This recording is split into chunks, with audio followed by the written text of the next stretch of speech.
Samsung has revealed the first official images of the Z Fold 7, confirming some early speculations.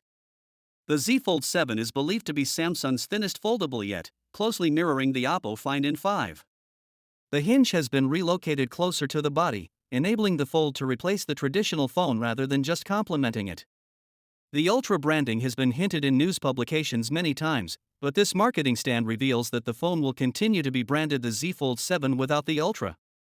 The Fold 7 will include a 200-megapixel primary camera, like the S25 Ultra and S25 Edge.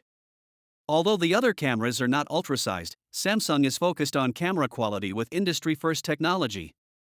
One of the most notable upgrades is the Z Fold 7's new Pro Visual Engine, which improves picture quality, video stability, and digital zoom photos. The cameras will also be smart, reacting to what users gaze at. This is akin to the S25 Ultra's Gemini AI, which can interact with and react to what is shown on the screen. The assistant may be included into the camera app, removing the need for a separate app for asking questions or gathering information. The camera will detect whether you're attempting to capture a shot or checking for information. Samsung promises that the Galaxy camera will be integrated into an intuitive system that translates what you see into genuine knowledge in action.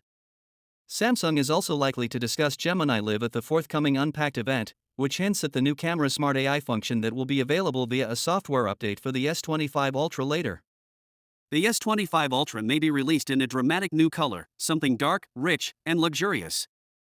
In conclusion, Samsung's Z Fold 7 is projected to be a sleek and sophisticated gadget that prioritizes camera quality and AI-powered capabilities. The S25 Ultra will be available in a striking new color, making it a welcome addition to the foldable market. Finally, what are your thoughts about it? So without being said, let me know your thought in the comment below, and if you are new here, please subscribe. Peace out.